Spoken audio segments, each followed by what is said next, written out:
Hey, ladies, gentlemen, and transgenders, and welcome to the Slothcast episode 6. Yes, the rumors are true. We are still around to fill your ears with soothing sound. And just this week, one of our favorite listeners, Peter from Team Solid, told me his Ford parked illegally. He got towed. Today, we are going to talk about the impact last week's reworks and new hero have had on the game, and have our second big map-specific strategy segment. You want to get a 100% win rate on braxis holdout? Then you should listen to this show. But am I alone? Oh, no. With me today are a Slothcast co-host and Don Arfedora's player. He is master ranked and still claims Zarya fits into every draft. Rooney, my friend, how are you doing? I'm doing mighty fine. Sorry, win rate went up a little bit over the past couple of weeks, so yeah, definitely I'm doing mighty fine. I've been enjoying the new patch too, so. Nice to hear, and I kind of like, and it's kind of worrisome too, that you measure your happiness after your Zarya win rate specifically. What's wrong? You have played anything else in Zarya this week? Did you get to try out the new heroes? Since I with Don Arfedora's, I made the switch from being a usual warrior to being the ranged DPS. So I've been tinkering with a lot of things, even a little bit with T-Ronde, which got changed, of course. So. Yeah, we'll get into that. We'll get into that issue now in the ranged DPS category. We'll have to see. Next up is a Slothcast legend. He guested an earlier episode where we talked about solo laning to great success, so we decided to just get him back. He is still high master ranked and captain of respected Division 1 team James Baker, a solo laning guru and top tier strategist. Welcome to my favorite bucket, Bread Bucket. Hey, yeah, lovely to be back here. Lovely to be wanted. Had great fun here last time. Can't wait to start this now. Very nice to hear. Speaking about last time it was very important to you that you could swear. Are you planning as much when braxis holdout is on the menu? I probably could fit a few in if you want. I'll see what I have really strong opinions about and throw in a swear here and there. Yeah. Think of the kids, please. Think of the kids. Think of the kids. Oh, poor kids. But the kids, even with Bread Bucket swearing, will be very happy with our next guest. Because, as most people know, last week we were as lucky as to have one of the most knowledgeable heroes personalities in the world as a guest. And how can we follow that up? There is only one man that can fill Cavalier guest shoes from last episode, and he is Swedish. He is Grandmaster, he is a caster, and one of the most popular players in Heroes Lounge Elite Division. He is Galne Gunnar. Thank you. That was quite an introduction. Well, a hype guest needs a hype introduction, don't you agree? Yeah, I guess so. How are you feeling today on this beautiful Sunday evening? I'm feeling pretty good. It's sunny outside, recording Slothcast. It's going to be great. Can't get much better than that. Now I have to ask you. For most people in the Heroes Lounge community, you are known as Galne Gunnar, which is your nickname, but you're also known as Galen Funner. Which one do you prefer? Obviously, my usual name, Galne Gunnar. It was just a meme because Heartless misspelled my name, so it's become a meme that I'm Galen Funner now. But I have to embrace it, so I have it in my Discord tag now as well. Yeah, I like that. And I just think Galen Funner just rolls off the tongue in a very nice way. So, yeah. I can enjoy that. I also have to ask, you are one of the most popular subs for Division 1 teams. How many Division 1 teams have you played for now this season? 4, I think.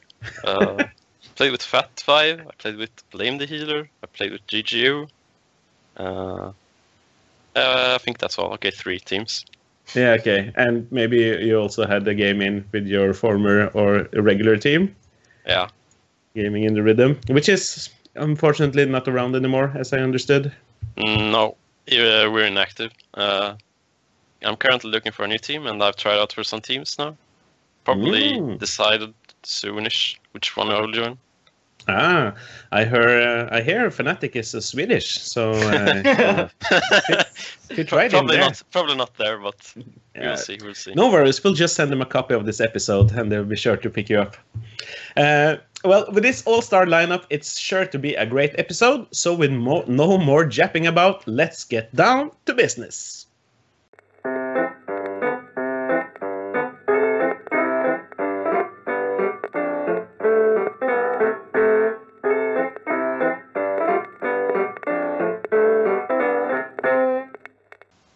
As usual, we're first going to go into the news, but we're skipping all that stuff you can hear about in other podcasts and going to look at the stuff that directly affects your game, so you can win more matches.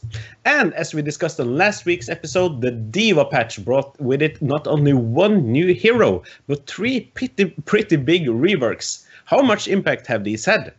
Yeah, we'll first talk about the Korean mech pilot and Aegyo source, Hanaseo D.Va. So, who you are new D.Va main?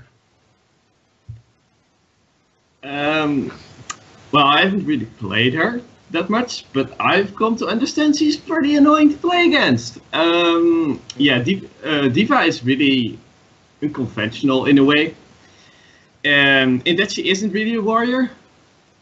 And that she's kind of a DPS, but also this is really annoying because she can act like a warrior for whenever she wants. So she does insane amounts of damage in her pilot form. So she just baits you into killing her mech, then starts shooting things, and and then just waits until she has her call mech, and then just whenever she's in trouble, she just turns into a tank basically, just to screw with you. Yeah, I just have to ask about that, like, straight off the bat. Like, Breadbucket, what do you think is the deal with that classification, like, as a warrior for D.Va? Because, like, to me, she pretty much is a ranged DPS in disguise. She's basically a bruisery, assassin-y sort of hero. It's like Zarya. It's that she can do sort of everything, but doesn't really specialize in anything. And they tend to just put that in warrior, mostly just for helping people understand, when they're new to the game, what this hero does. But really, she's a bit of everything. Yeah, I will have to agree with that one, because Zarya is basically a ranged assassin with bonus on top of it. But her damage is gated behind a few mechanics. It's basically the same for D.Va. Her when she's not in her mech, her damage is basically pitiful. When she's in her mech, her damage is basically pitiful. But when she's not in her mech, she can suddenly do Tychus level DPS with minigun now. Mm-hmm. Yeah, her single target DPS in pilot mode is pretty impressive. Of course, you can't stutter step correctly. Like, I remember, I thought. People said, no, you can't stutter step, but I was like, okay, we'll see about that. Went into try mode and went to the dummy, but yeah, it was not to be. It was not to be. Gallingunar, have you seen much D.Va in your Grandmaster Hero Leagues this week? Not really, actually. I played it myself in quick match a lot. It's pretty good, actually. It's just hard to fit her in a lineup, in my opinion. Like, you don't... It's like a Zarya, but Zarya is much easier because she has the protection of the shields. But with D.Va, it's kind of hard. Like, especially if the enemy team has a lot of CC, it's really hard to play her. Like, they just burst down your mech, and then when they get out, like if they have a Malfi, for example, in the enemy team, he just roots where your mech dies, and you're like basically dead. Yeah. Yeah, okay, but... I was I always just got the idea that D.Va is a hero that's just going to sustain forever in fights, because you can keep getting more and more health bars. And the only thing I could think about putting her in is like a full sustain team whilst you have like an Abathur soaking. And then, it's like old Cloud9 with Leoric when his reanimation was very good, but now it's just with like Diva is like Leoric and Murky together. That sounds terrible. Yeah, like when you kill the mech, you get like a little bit more than a Murky kill. So. Yeah. Yeah, because I did see a clip from that, like this Cursed Hollow fight where Diva just lasted forever. By like, the mech died, she got out, she had the big shot ult, she fired it off, hit 3 people, and then instantly almost got her mech back, jumped back into the mech, suicided it, did the same thing again, jumped back into the mech, and just kept going for a while. But speaking about ults, those are of course the most fun in a way. Bunny hop, please tell me it's viable. It's so fun. I initially thought it would be the best, but like no, like Diva is way too reliant on her out of mech form. Like she always wants to get mechs back, or at least have the mech available to her as fast as possible. Always. That's why self-destruct. Basically her second ult is amazing. Like you just want to not fight until you have that, so that if they burst you just press the self-destruct. They are now overextended into a massive explosion that's about to happen, and if your team has any CC to keep them in it, they're basically fucked. And you get your mech back if they don't kill you within like what was it again, 5 seconds before it explodes. Yeah. Really nasty to deal with if you don't have a proper comp for it. And Diva also has this level 1 talent that makes her go really fast if she wants to. So as long as she has that up, she will basically always get away from you. And then that's gonna screw with a lot of things if you want to lock her down while she doesn't have self-destruct available. Okay, so I'm just gonna ask about that. We can't go too much into it, but you mentioned that level 1 talent which makes her go really fast. Is that your preferred the preferred choice on level 1? The extra speed, immediate speed. The Q boost. I think it was called like hit the nitrous. Yeah, hit the nitrous. Indeed. The damage on top of it is just a bonus, like, it was already awesome, the rest is mediocre at best, I feel like, and then just, run people over. I guess Crash Course could be good on the rotation maps, where you get, like, the lower cooldown on your boosters. Like, if you need to rotate much, like, because she is slow. In her mech form, she is slow as fuck, so, yeah. I tried it out in a couple of games. I didn't really like it as much as the increased speed one. Like I think it's just so much better, especially when you need to escape or engage. Yeah, like I think one of the major reasons why Diva is not broken is because she spawns in her mech. Like she is gated to being inside the mech until she gets destroyed or gets self-destruct. And people need to actually hit her for her to get a lot of value out of herself. Which is different from Zarya, as Zarya can still shield allies and generate energy and therefore damage via that. But DVA doesn't have that luxury, so she needs to get hit. That is kind of interesting, because like I would guess like the design is that you don't actually want to hit her, but then she can do whatever she wants, and that's kind of the balance here. Like in the old days where you didn't want to kill Uther because he was stronger in ghost form, then of course this is really really old Uther, but still. Yeah, it's an interesting balance. Where does it sit like in your draft priorities as for now, Bread Bucket? I'm not considering her at all for like 2 or 3 more weeks. Yeah. I haven't even played her. I don't even know her talents. I just trust my team will do the work for me, and then they'll feed back, and then I'll work it out. But so far, what I told you about the sustaining sort of comp is the only thing I can think she could fit in. But even then, she won't be that high priority. Yeah, we'll see. I kind of like it when a new hero comes in and changes things up, but yeah, I'm not sure if Diva will have that immediate impact some of the other new heroes have had. We have to move on. We're first going to take a look at Alarak, which got some pretty huge changes. I've heard people talking about this is how Alarak is supposed to be. This is how Alarak was meant to be designed, and that the skill floor has now been raised significantly. Breadbucket, just to throw it out over to you again, as a solo lane specialist, Alarak is kind of known for his solo laning adventures.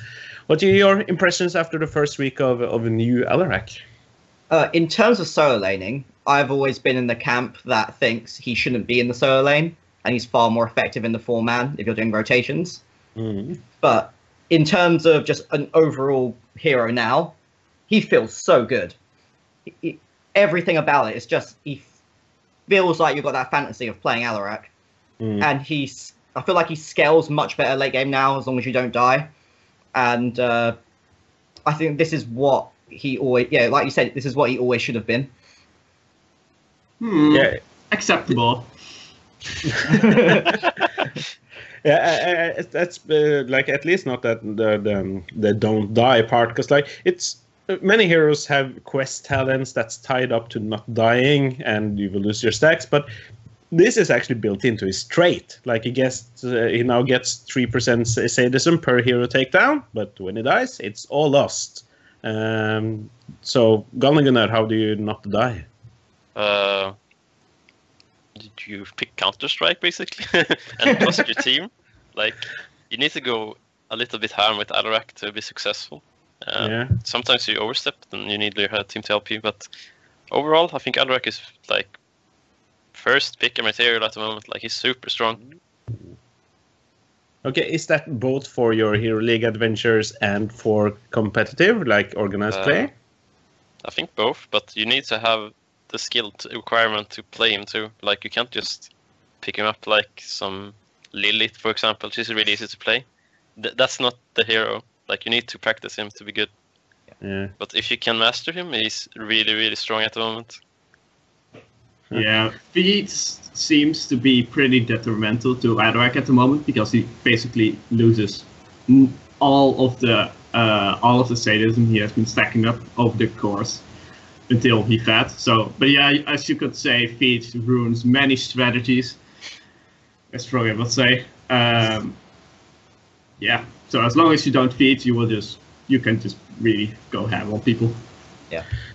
So when you say that you need to practice him, what is something that's like not new Alarak players, but like players that want to really get into this new strong hero? What do they need to look at first? His combo. Yeah. Yeah, like you have to know the ranges of telekinesis. I think that's the number one thing to know with playing Alarak. And once you've got that down, you can start working on getting Discord strike straight off. It's sort of like practicing Kerrigan as well. You have to land the combo, otherwise you're pretty redundant in team fights. And I guess also positioning. He's really positioning dependent, and also keeping an eye out for punishing enemy heroes. Because I think he's the best person in the game. Maybe Stitches is probably better at punishing bad positioning. But it's just, you need to have a different mindset when you're playing him. And like on the other side, for all of us that don't play Alarak, but we see him on the opponent team, how do we handle him? How do we tackle the new Alarak? You pick tank heroes. Like he's not very good versus tank heroes. Like for example, Arthas is really good versus him, I think. Muradin. Anub is okayish, I guess. Anub does get wrecked by his auto attacks though, because Alarak still hits like a truck. Yeah, okay. Yeah. But basically, just tanky heroes with CC is like the best option. And cleanse is always good also. So when you,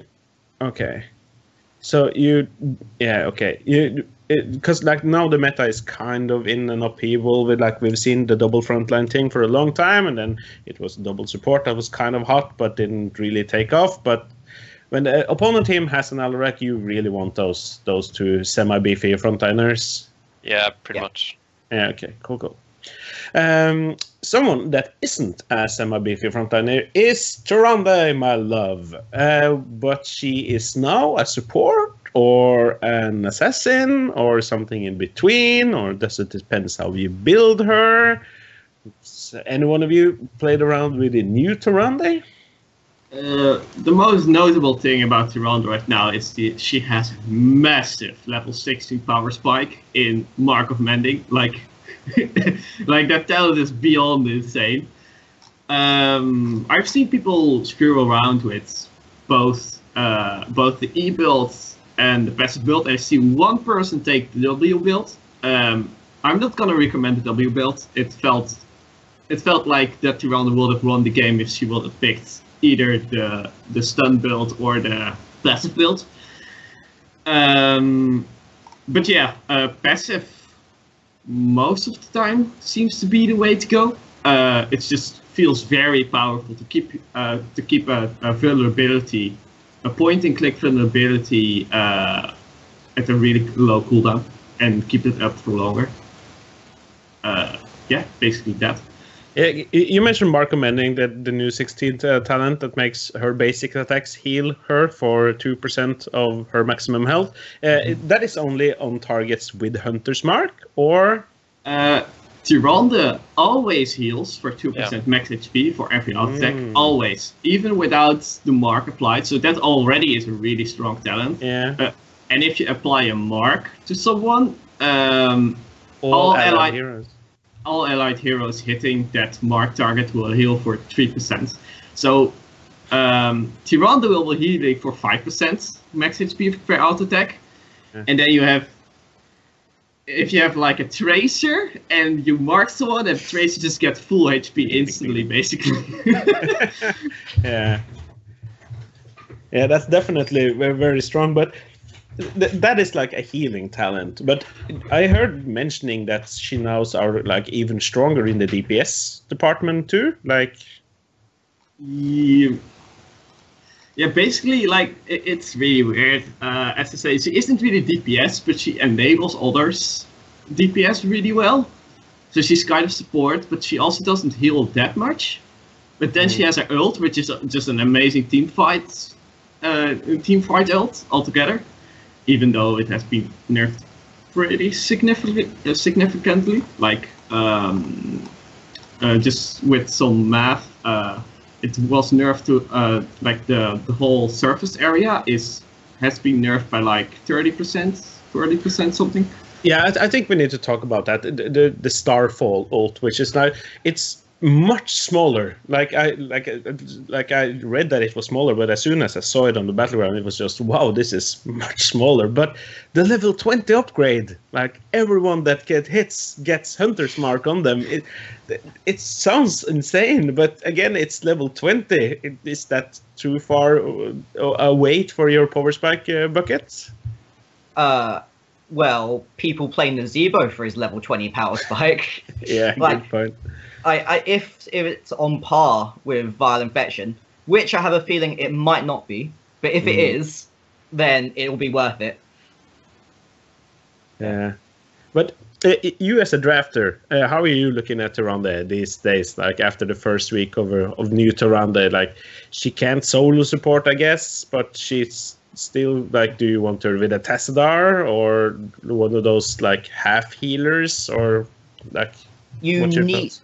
I think you need her with a healer that can heal teams out of combat. Because right now, outside of fights, she has no healing. So she suffers from like the Oriole or Uther sort of condition, where if you're getting poked down constantly out of fights, you're going to arrive to a fight with no health, and then they can just finish you off or hard engage onto you. So if you have Mouth, who's really good follow-up CC, or Brightwing maybe even, just heroes like that, I think they go really well together. But I haven't really messed around with drafting her too much. I still treat her as about the same, just better at what she already did and worse as a traditional support. Okay. Galnagunar, you've seen much of her in higher ranked play? I played her a little bit, or a fair amount, I would say. I tried W build, didn't like it as much. No. I think the one talent to go is E. I think it's a little bit better than the D, but I think the E talent is still viable. And then you just spec into like the bonkers stun heal on 4 is pretty good. Try it out, like you get double heal, it's pretty good. And then like just true shot R is just super good if you have auto attackers in your team. Yeah, and true shot R is on level 7 now. Yeah, it's pretty good. Mm. And I think you almost always go Starfall, even though it got nerfed a little bit, because the level 20 is just super bonkers. Yeah, and the new Shadow, the thing on level 10 isn't like now. It only affects you and not the whole team, and it doesn't heal. Yeah, I think you go for it if you play like a assassin kind of playstyle. Yeah. I tried it a little bit. It didn't feel as great, I think, because you just die super easily, basically. Yeah. I didn't try it with like a solid support, but it was only quick match. But we will see if it's a viable build or not. But I think it's not that strong. And when we see an enemy Tyrande now on the opponent team, is there anything special we need to have in mind? Anyone? Not really. I think she plays fairly the same as before, just better now. Mm. She does give less vision with her owls due to no width upgrades being there anymore.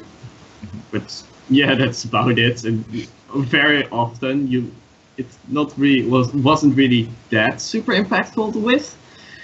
Oh, before we forget that, there is a new W talent on level 13, which is also absolutely bonkers because Tyrande gets basically 3 pierces with her owl now. Oh yeah.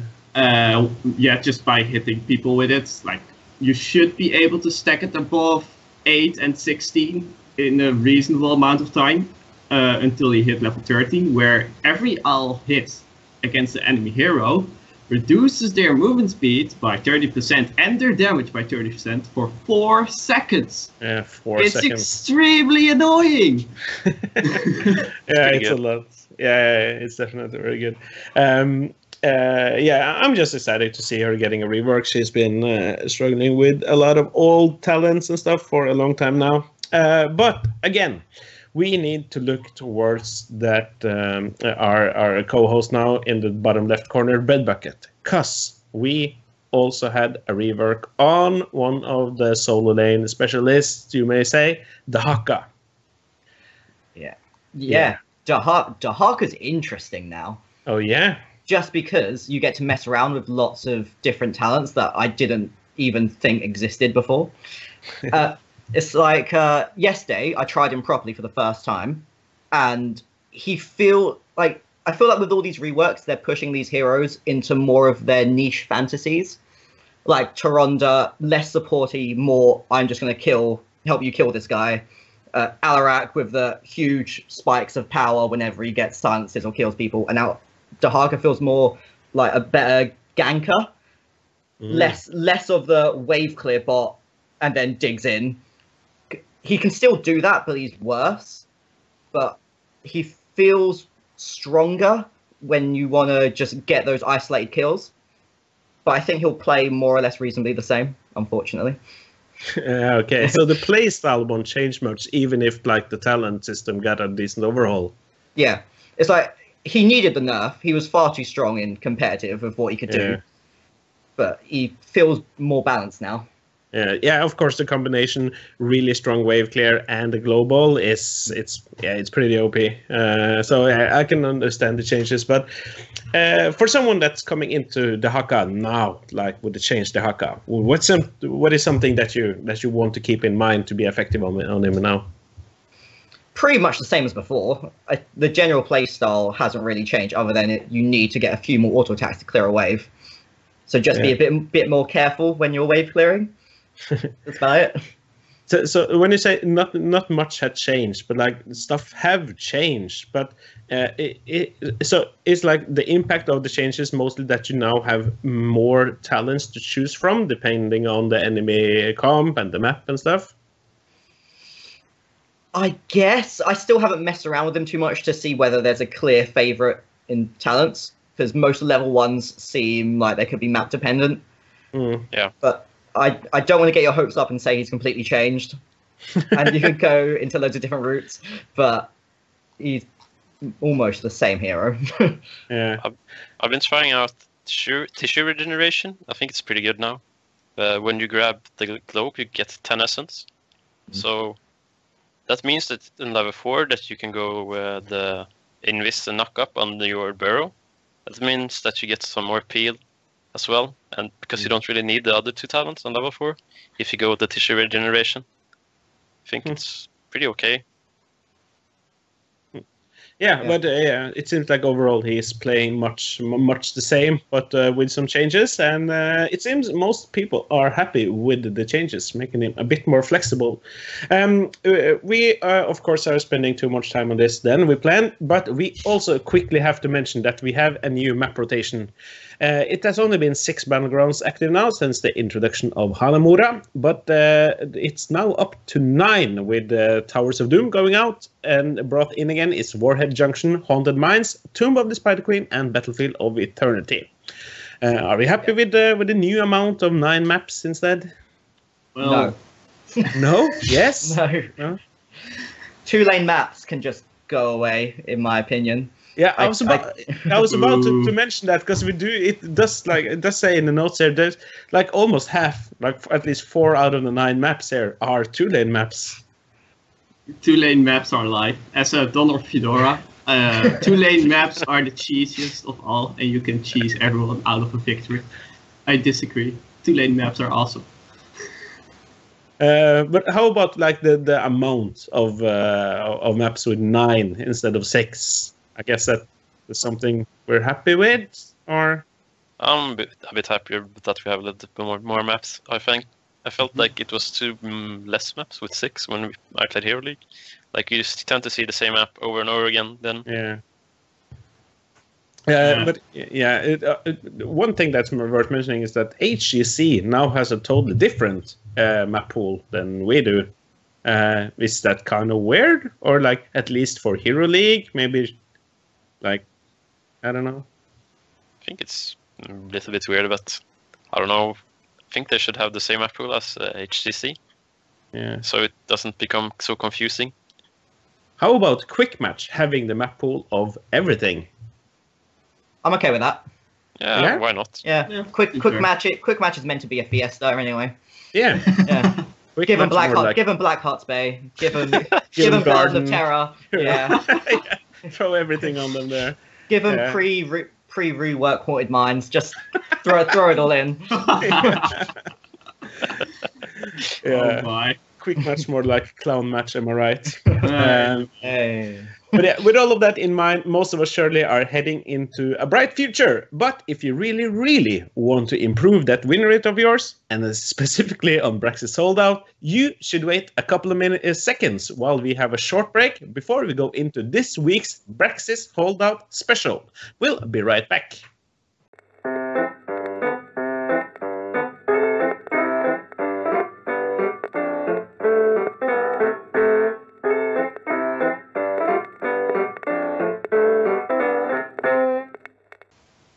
As usually, every week we use a lot of time to really go deep into one specific aspect of the game. And this week we'll talk about everything you need to know about Braxis Holdout. It's one of the now many 2-lane maps where control over 2 points eventually will give you a Zerg wave. But the opponent also gets one, and you don't want that. But when the map was first released during the Machines of War event, it had some starting issues. Isn't that right, Rune? Yeah, I was not really that experienced yet then. I was actually only like 2 months in or something at Machines of War. But yeah, Zerg Wave was bonkers. Absolutely bonkers.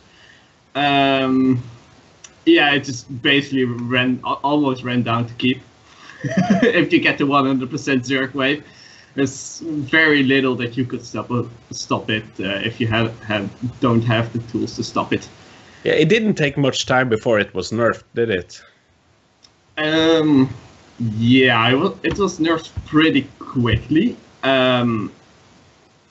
And right after, of course, Zarya was released. Hey, it was a really good one. But after that, Ragnaros was soon released after, together with Varian. And Ragnaros was really powerful on the map. His passive basically negated the Zerg wave, because he was, in his passive he was really strong at that moment. And that basically means you just first pick your solo lane, which is usually not that beneficial to you, but because it was Ragnaros, it didn't matter. Yeah, Ragnaros definitely was very powerful on this map for a long while. And yeah, he did get some nerfs. His trait still works beautifully, but not as strong as he used to be in the beginning after he was released. And yeah, the nerf to the Zerg wave was definitely needed. It was way, way too strong in the beginning. But Bread Bucket, can just take us through like the concept of this map, like the idea of this map.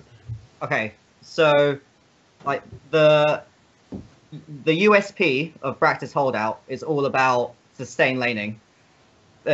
Everything about its design points towards that. You've got the objective is in lane or just off lane. There are globe spawners, and 2 lanes only. You have to get XP on 2 lane maps because there's less of it, because there's one less lane to get XP from. So the whole map points towards staying in lane for as long as possible and fighting the other team. Yeah. Yeah. Yeah, pretty much.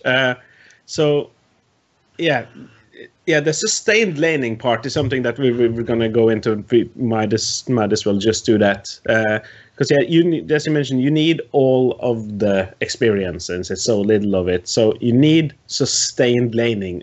So for those not in the know, what do you put in the concept of sustained laning? What do you need? Oh, I know. It's Zarya! Hey! Yeah, Zarya is... when you look at sustained laning, that means, you just negate their damage while doing damage yourself.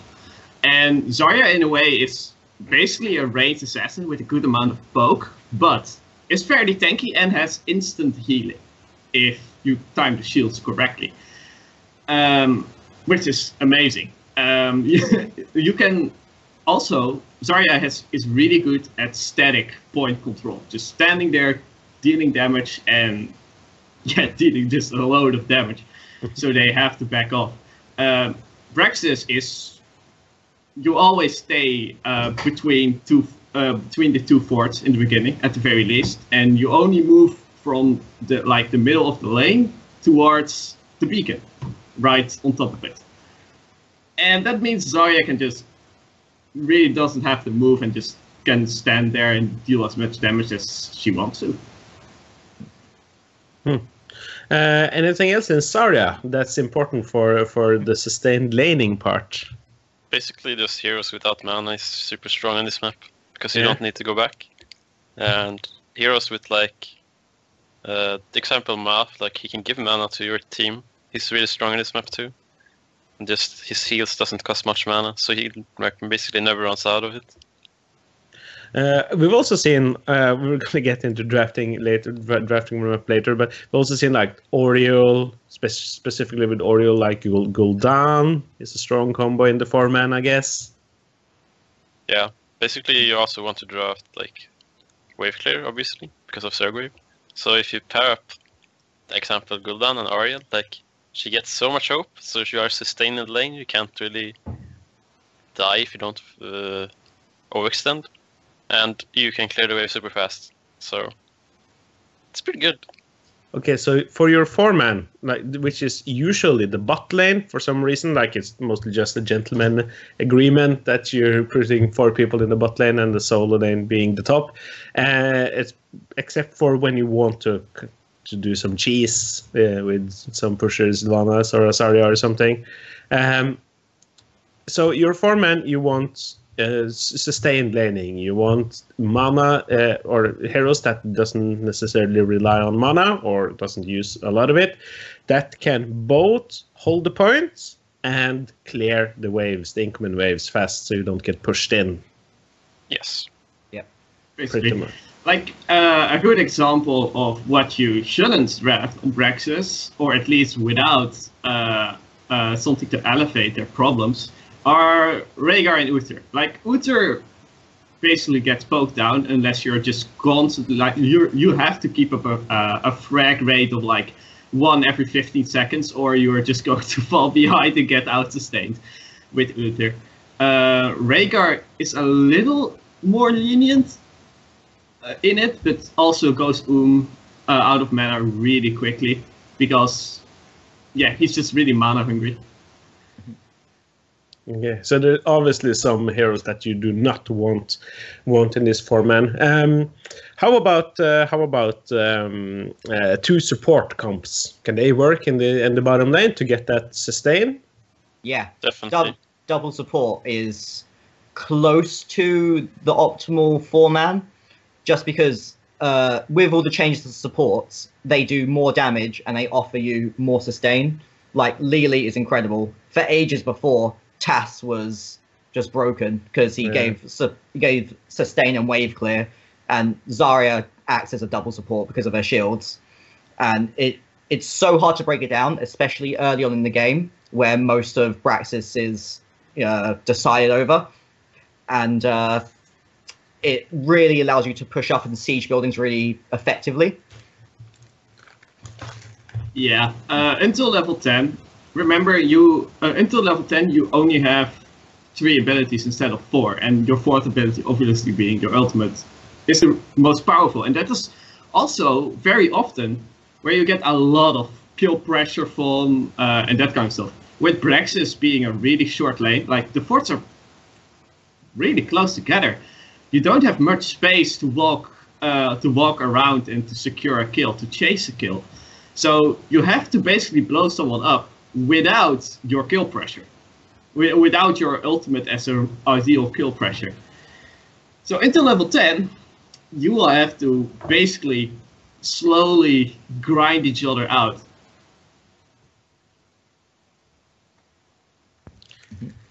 Yeah. Okay. Yeah. Okay. So yeah.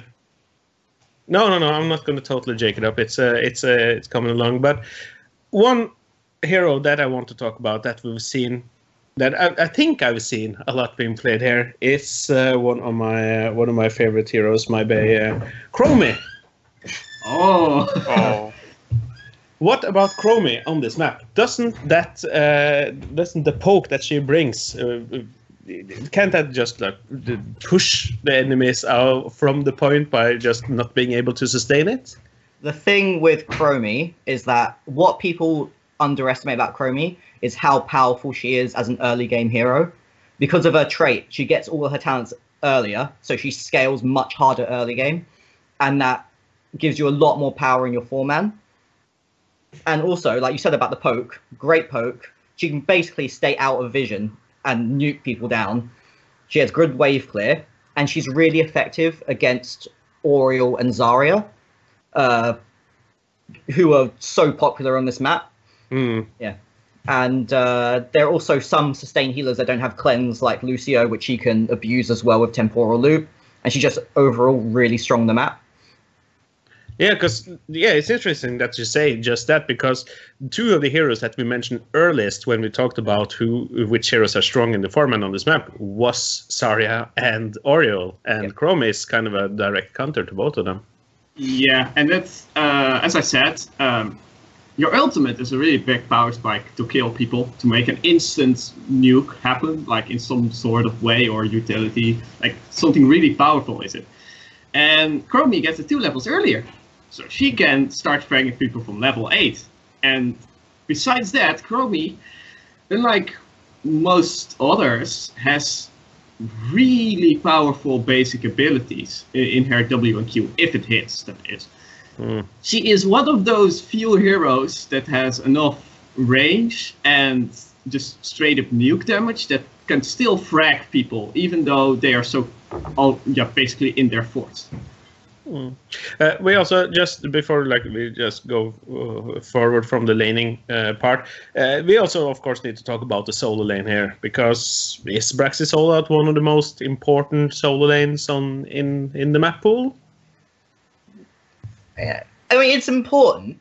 I like to think that there's macro that you can play around with the solo lane, but in terms of traditional optimal comps, which is 4-man, sustainable 4-man and 2 solo laners, it's really important to have a solo laner that can dominate that point, so you can guarantee that you never lose the objective. Yeah, basically. If you really take it really statically, with no macro happening at all, with 4 people bot, 1 people top, the solo lane is basically 50% of the map. Yep. There you go. 50% of the map, 50% of the objective even. And that's going to bite you really hard if you don't have the correct solo laner. And how do you make a good solo lane happen? Actually, Red Bucket, how do you make a good solo lane happen? How can you win the solo lane? Is this where we point everyone over to the solo laning special? I think it's where we send people over to the best episode we've ever had so far. Yeah, for those not in the know, a couple of episodes ago we had a huge solo laning special where Epic Source, our friend, and Bread Bucket here talked about solo laning for what seemed like forever. But it's definitely a good guide to solo laning there, and it's obviously very important on this map. But going over it kind of has it kind of ties directly into the macro of this map, because you don't need both points, but you need at least one, and from there you need to set it up so either your 4-man wins or your solo lane wins. And so what's the idea here? Like the first minutes, like up to the point becomes active, and after that, like what do you want to focus on, like macro wise here? Well, it depends on what your team comp is, because if the other team's going for sustained 4-man, then you can't fight that head on. So you need to get heroes that are good at rotating up top. And if you've got that, you can keep putting pressure on their solo laner. So you always control at least 1 point at any one time. Yeah. We saw Dignitas play against Expert on braxis. Expert drafted a really good 4-man sustain comp. So the Dignitas just drafted Genji and Turtle in the same team. So they could just rotate up and down all the time and gank. And basically they had a Ragnaros on top lane solo that couldn't do anything because it just got ganked all the time. So basically they just won top lane because of it. And they just stalled the game out and won a late game. Yeah, okay. Was this last night? I think it was last night or 2 days ago. Yeah. In the playoffs. Yeah, I didn't catch that first game actually. That's an interesting kind of take on it, definitely. So I guess that's kind of what you need to decide, like in the draft, during the draft, or maybe even before. And if you want to, do you want to win the 4-man, just sustain it and keep the point there, or do you want like the dominant solo laner or kind of you just give up the 4-man but manage to gank the solo laner, or pick heroes that works for that? Both of those strategies work, and both of them are really viable. I think it really depends on your first picks in the draft, because on braxis the draft is probably more important than most other maps. So if, like for example, Team Dignitas went Genji first pick on braxis, he's probably the best at rotating on braxis and getting those ganks. So immediately Team Expert decided we need to go 4-man sustain because we can't keep up with the rotation with Dignitas got, because they've got Genji. So it's this sort of,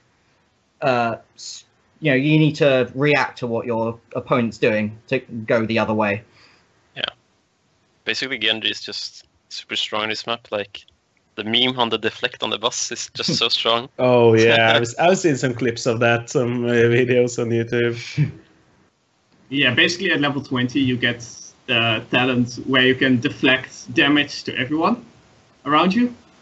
And if you just dash into the boss range and the opponent is doing the boss and standing all around it, you just press the flag and they just basically all die because the boss deals like, I'm pretty sure, like 25 hits per second or something stupid. And yeah, they basically get hits 25 times the ability, while also you maybe hit Genji. And then, yeah, you just die. Okay, so I'm gonna just quickly throw you a small quiz, and I'm just sitting here looking at it. Which hero do you think has the largest win percent for Team League, Master Diamond, Platinum on Hot Slugs? Probably Cho'Gall, not knowing Hot Slugs. Is it really this patch, or is it like It's combined patches? Last 7 days. Last 7 days. Probius? Yeah, I would think it's Cho'Gall too. Like, I mean, sorry, it's really tempting to pick here, but there's... Okay, but that was obviously not as fun as I thought it was going to be, because it is Cho'Gall. But then I'm going to give you the same for Hero League. Last 7 days, Master, Diamond, Platinum. Oh, no. I didn't see this coming, actually. Sonya, maybe? Because people don't really know how to counter it. Ooh, Sonya is top 5, but not up there. Okay. It starts on the same first letter. Chromie? Sylvanas, maybe? Chromie and Sonya doesn't start on the same first letter. Oh, I don't know about the you mean schools it starts with the same letter with Cho'Gall. No, not sure about the schools in Sweden, but yeah, no. Is it Sylvanas? It's not Sylvanas. Damn it. Could be Sergeant Hammer, that's on second, but on top we have... The Lost Vikings. No, we have Samuro, actually. Which I think I saw, playing Ducks play it in the HGC or something? But, What face, dude? I think I've never seen Samuro on this map on Hero League, ever. Yeah, it seems to have the highest win rate by far. Not the high popularity, but still the highest win rates. We need to get back on track here. About like the strategy. So you want,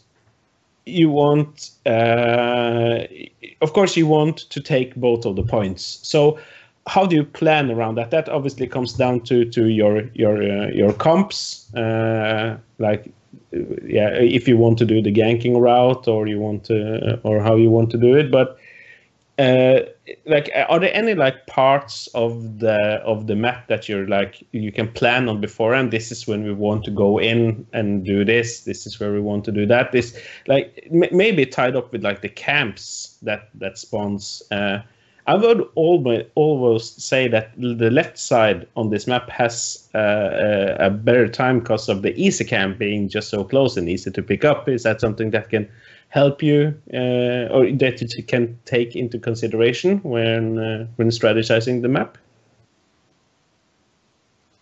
I always thought it was the other way around. The right side has an advantage because they could take the camp with the 2 guys in it super quickly to help out their solo lane. Oh yeah, good point. Because some solo laners, like I know, like Chen, Thrall, Alarak, just cannot deal with that camp. Yeah. They have to get someone to come in, otherwise they just insta lose a lane. Yeah, that camp is actually really annoying. Like, it doesn't do anything directly, but it can take a lot of damage. So yeah. The easy camp clears the hard camp fairly well too. So if you just get the easy camp to clear when the enemy team gets the hard camp, it can just easily clear it if there's no heroes there, obviously. Ah. Yeah, that's actually something that I haven't thought about. But yeah, they are really strong on the defensive. So yeah, that does make sense. So where do you go from here? You each have a point. You're looking for a pick. You get that pick. You get the Zerg wave. Like, when do you want to push and when do you want to defend? Is it as easy as if you got the biggest Zerg wave, you push and leave one in the top lane or the other lane to defend, or like, is there something else that you want to take into consideration here? I think it's just fairly amount of, like, what am I going to say? Like, usually it's just 100 to 0, basically every single time. Yeah. So you basically just push with 100%. But if it's like 60 to 100, I think you send at least 1 or 2 to defend if you have the 100% Zerg wave. I think it's the best approach, because you think you lose more if you go 5-man on the 100% if the enemy team has 50% or more. It depends, though. If you can, if the 100% Zerg wave is going to go on a fort, you have the option to go completely behind them and just lock them between the Zerg wave and your team, basically. Because you already had enough of an advantage to get the 100% Zerg wave. Chances are you are just able to get completely behind them, and they have to move through you to actually get away from that Zerg wave. And if they already pop some big abilities, well, for at least that early stage of the game, like a Gul'dan corruption, if that's already used on the Zerg wave, they still have that on cooldown, and you can just move in and start mowing them down. Yeah, that's something to keep in back of the mind. Okay, so yeah, now we have like a decent idea of how to play the map, and from there, where do you go? You just try to get into the lead and hold on to that, create map pressure. What if you fall behind? Like, what do you do? And again, it's a 2-lane map. It's harder to soak that experience, but let's say you fall on the back foot. Where do you go from there? Yeah, that's a really hard one. Yeah, it is, isn't it? I think this map is like the hardest map to come back on. Yeah. Like, it's super hard. Like, there's not many camps to do, and there's only 2 lanes to soak. So basically, I think you just have to go for a Hail Mary if it's like pretty late. So you have to fight the talent down or something. Hope for the best, basically. Yeah, either that or make sure you're not behind enough that you can at least fight on the objective with even talent tiers. And pray. Pray, be better. Be better at the game, get good. That's really close to what's about it. That's basically why the drafting on this map is so important. If you just fall behind, it's so very hard to come back. Yeah. It's not like in Hanamura, the camps give you so much XP, and you can take those and try and get back. On Haunted Mines, if you can see them in the mines, you have free reign to push and try and get XP from structures. But on Braxis, you don't really have that luxury. But as usual, Blizzard is obviously listening to the Slothcast. So, Galna Gunnar, what changes do you want to make to the map? I think it's hard to change this map. I think the only thing that I can think of is like the boss is super easy to take, and maybe they should make it harder, because it's pushes super hard when you get it. It does so much damage. It's really hard to defend. Yeah, the boss is pretty special too on this map, or like different from the others, some different mechanics and stuff. Do you think it's really important? Like, do you really need to keep an eye on it? Like, I've seen it just whiff pretty early in the game, but I guess it scales pretty good. Yeah, the scaling on the boss is really high. Basically, you don't do the boss when the objective is up, obviously, but when the objective is down, it's like you have to watch out for the boss, because they could sneak it or something like that if they have the correct comp. However, the boss deals a ton of damage to the team taking it too. Like, you have to be really careful. If you get caught while the boss is low, you have already basically taken more than a full health bar of damage of your tank.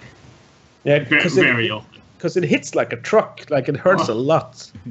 Please know that the thing just absolutely annihilates anyone if you don't really have to wait to stop it. So the idea, I guess, is you don't take the boss unless 2 or 3 people on the enemy team are dead. And you're healthy. And you're pretty healthy. Yeah. I think you need to have the right comp to do the boss.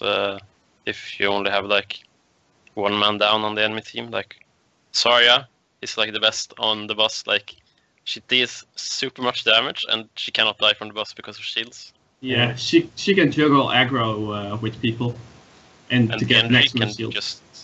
Genji can just deflect, and it deals damage to the boss if no heroes are in the area. Mm-hmm. Regarding just before we go on, like regarding staying healthy, there was something that we just forgot to mention during the sustain laning that everyone needs to keep in mind, and that is the globes.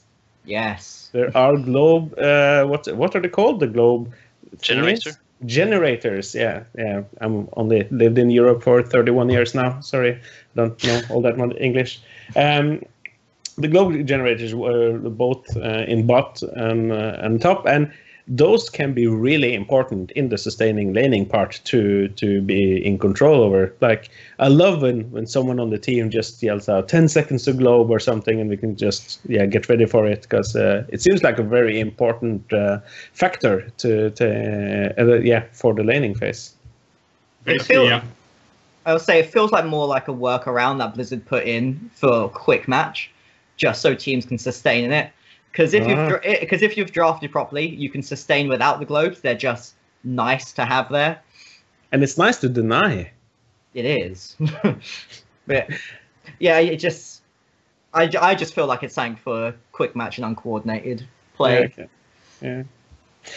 Still keep it back in the back of your minds. And all of this that we've talked about now, we talked about how the map works, what's important, and everything. But it keeps coming back to one thing, and that is the draft. The drafting for this map is extremely important. Like, I'm not sure if we can really point out how important it is that you come away with a good draft and that you have a plan in the drafts. Back to you, Brad Bucket. How do you want to go into the draft here? Like, what are your thoughts on beforehand? You have to know whether you want to go with sustain laning, strong 4-man, double support, and just siege up bot and try and get an early lead, or you want to go for the global pressure, getting heroes like Genji, Zeratul, Falstad, people that can gank the solo laner and create pressure that way. Because most of the time, a 4-man doesn't do well when it's separated. So if they have to send someone top to deal and like cover the solo lane, then you've got a big advantage with the global team. So it's just what your team is comfortable in doing and what you prefer to play, one of those two styles. There is one weakness though to that global pressure. If you have that sustainy 4-man, if you're the team with the sustainy 4-man that has that does not go for the global pressure, if that 4-man has a lot of siege, like Zarya, Hammer, and their solo laners reasonably safe, so you can just basically stay at this fort and just not die due to ganks. They can basically just meme down a fort in the laning phase, which will bring the global team really far behind.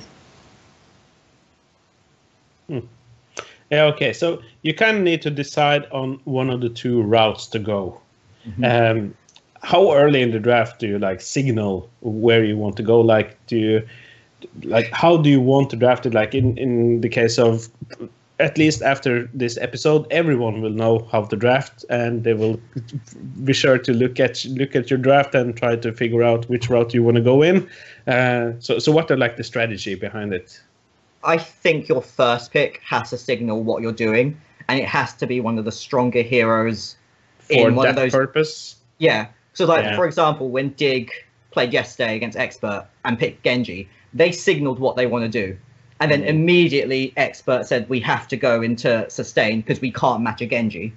Like, similarly, if you pick, I guess, Gul'dan as a first pick, then you know you're already going to be a bit behind unless you completely destroy them in the next couple picks in the draft. So you've got to go for that global pressure to try and work around that.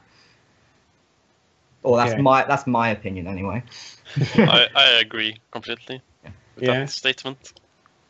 Yeah, and to be honest, when you three agree on something, I'm just going to buy it. So to everyone out there, especially like the drafters for your team, write down either you go for sustain or you go for the global pick-off potential. And as soon as you either choose which one you're going and really commit to it, or wait for the other team to show what they are doing and then counter it with the strongest pick in the strongest picks there. What about a hero like Falstad? He gets a reasonable amount of. Say hello to Kapcha. He has a reasonable amount of wave clear at least after level 7, but he also has a global. Yeah, that can be really strong. But there's this one magical being around. You guys feel it all coming already. It's Zarya. Zarya is really just first bad material on that, especially if you know what you're doing. Of course, Zarya is gated behind their energy, but the fort being that close on both sides means that you can just basically safely farm energy with the towers. You drain ammo. If the other team go for global, you just drain all the ammo from the turret and just waltz through their fort. 5 minutes flat, basically. You have to have an answer to Zarya, and that basically boils down to a few counter-ish picks to Zarya, or just straight up first banning it. But is this like both for the sustained comp and if you want to go like the semi-global pick-off routing? Is Zarya still like high priority for both? Yeah, basically, because Zarya in a way counters the global tactic if you cannot stop the Zarya siege in some form of way. You other guys agree with this? Is Zarya that strong? I don't. I think the global pressure is good against Zarya, because Zarya comps tend to not do well when you have to split up that 4-man. And if you create enough pressure top, that one of them has to go cover and help. Like, I'm going to go back to that Dignitas game. They had a Zagara top lane, completely out-sieging that Rag, and they lost. Because Expert decided not to split up that Zarya 4-man, they just lost their fort top lane before the first Zerg wave was even there. That's rough. So even though the bot lane pushed hard, it managed to be even anyway. And because Zarya comps are playing for the early game, if you trade even, it's better for the late game team comp. Yeah. Regarding like specific heroes, we did just look into some stats over here, and I think we saw Zeratul having an extremely high win rate here. Is he? Of course, you kind of signal that you want to go for the pick-off potential when you go with the Zeratul, but should he be on the top of your list if that's the route that you're deciding to go? Or is it Genji now? Well, it's like, you were talking about Falstad before, and how Falstad's got a global, he can fly up and gank. But that's a really long cooldown, and if he goes up and ganks and has to rotate down, it takes forever. Heroes like Zeratul and Genji can just blink over the walls, jump over the walls, and come back and get a kill in a quicker time than Falstad can. And I think both of those two are so strong on this map, especially Genji now that he can just one-shot the boss. Yeah. Also, it's important to note that with Zeratul, Stealth in a way is a semi-global. As long as he is not seen, it's basically Schrodinger's. He is both on the bottom lane and the top lane at the same time. So both lanes are kind of are under pressure. Okay. And yeah, I'm just thinking we need to try to narrow it down here for everyone out there. Okay, so you want to go for the sustain comp. A couple of warriors that are good for that. I'm gonna start by saying Johanna because I know it fits. Are there a couple of others that works good for the sustain comp thing that you want to draft in case that's the route you want to go?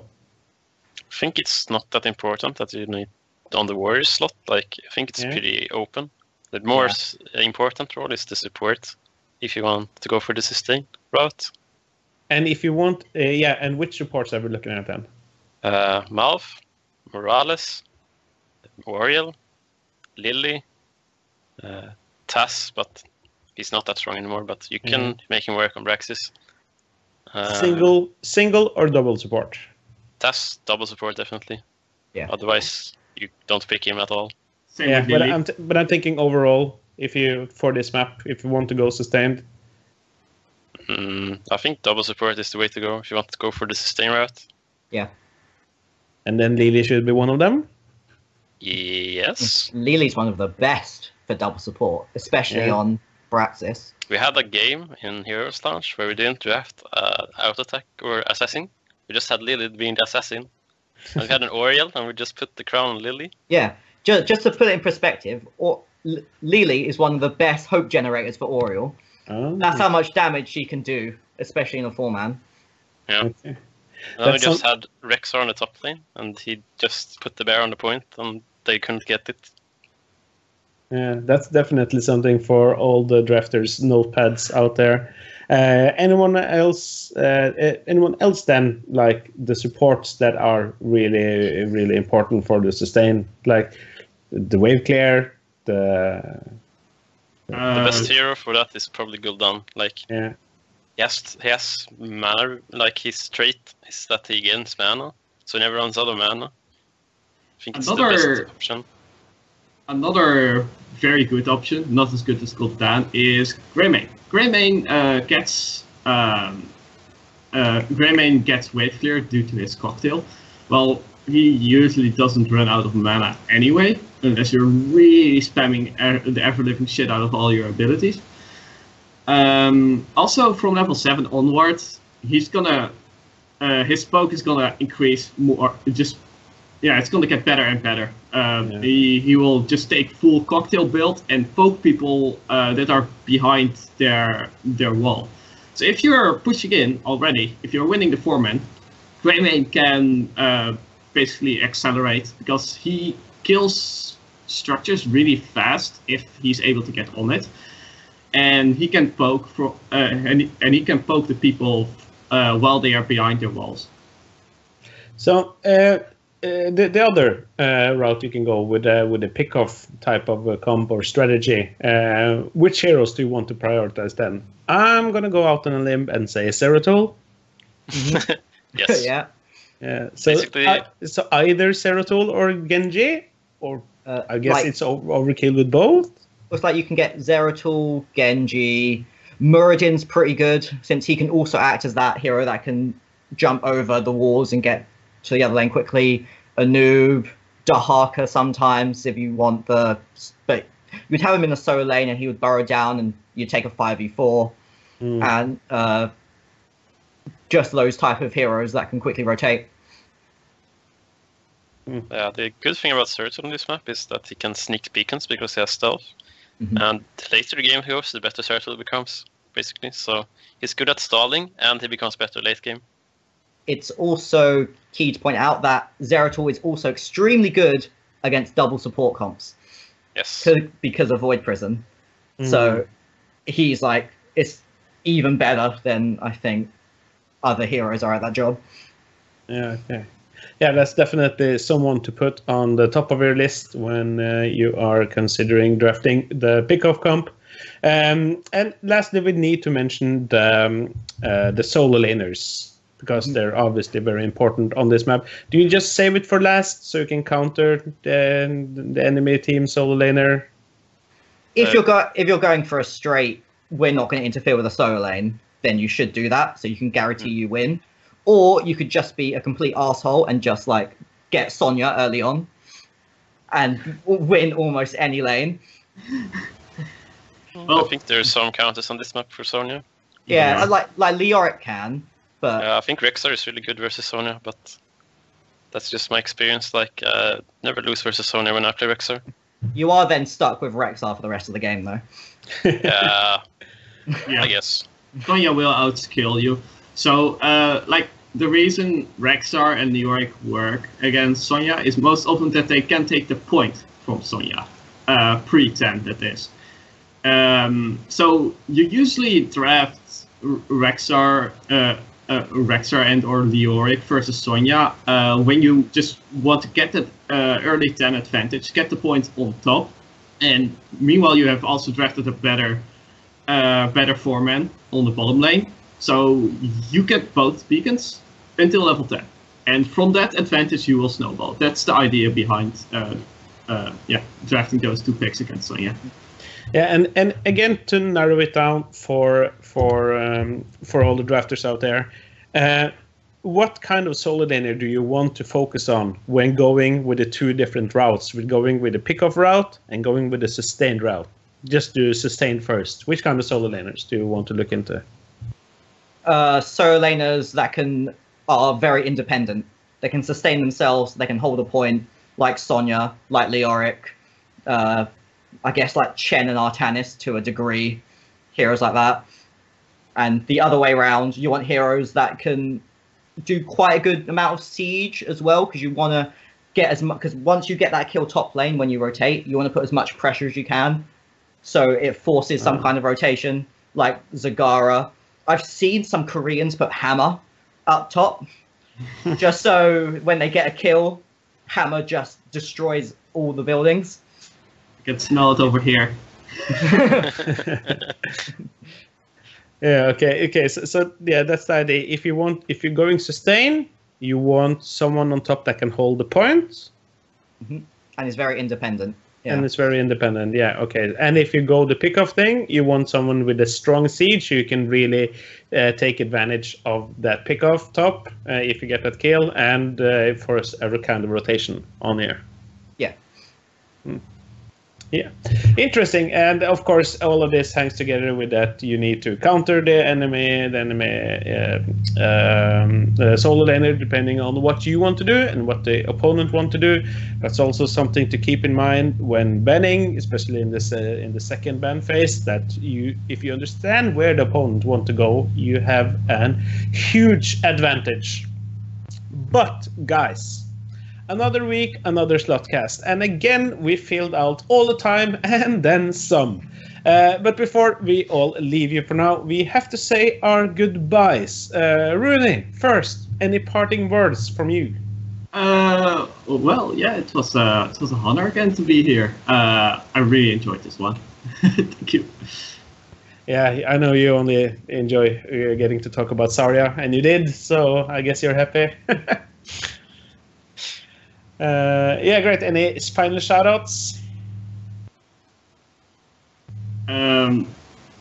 Not really. Well, besides, I got the idea, or at least Apixers taught me the Sonya versus Leoric lane, managing to get the point of me trying to outbutton him. That's basically it. Yeah. Look out for Rooney and Epixor's team, Don Arfedores in the second division of Heroes Launch, trying to improve that ranking before the season ends in a couple of weeks. Bread Bucket, thanks a lot for coming on again. I almost think that you enjoy it coming back on again already. Yeah, you're not, you're all right to talk to. You're not, it's all right. You guys aren't too horrible to me. So, it's a real pleasure to be on. And if I shout to anyone, I guess it's just you guys for having me back on. Ah, great. Yeah. Do you have any upcoming games this week with the James Bakers? Should have one today. Oh. Haven't heard much from the other team, but we should have one today. Okay. I'm going to wish you good luck in that then, and hope for a great results. Lastly, Galne Gunnar, Galden Funner, my Swedish friend, thanks so much for coming on this show this week. On a scale from 1 to 2, how high do we rank as your favorite podcast to be a guest on? Number 1. Oh! Oh, we appreciate that a lot. Do you have any shout-outs, any parting words for our listeners? Shout out to you guys for letting me on. Shout out to my stream, but I don't really stream anymore. It's Twitch TV/GalneGunner93. Sometimes maybe I will stream. I don't know. There's a Twitter out there too, isn't there? It's the same, GalneGunner93 on Twitter. But I don't really tweet as much. I just retweet funny things. Like you retweet the Slothcast episodes and stuff. Yes. Yes, good to hear. I hope it wasn't as good for you as it was for me, and you'll consider coming back at the time. Of course, I would love to join again. Very good to hear. We will love to have you back, and we will definitely do that. As I'm pretty sure a lot of the Heroes Lounge community have enjoyed listening to what you've had to say. You can find the Slothcast on Twitter at SlothcastHots. We appreciate every follow, retweet, and favorite, and there will also be a Reddit thread, so keep an eye out for that. Feel free to spread the words to everyone you know that wants to get better at the game. Give us every kind of feedback and questions to answer, and we will. And if you have a really, really, really bad joke, feel free to send it my way. I am Narsha. You can find me on _Narsha and around in the Heroes Lounge Discord. Thanks to our producers and everyone that helps out with the Slothcast, and to you that listened. We'll be back next week. Until then, good luck and have feats. Bye. Bye-bye. And we're out. Woo! Woo. Yes. Oh, Mario, that's a long one. It's no worries. We'll survive. Yeah, my clock stopped on 1:23. That's...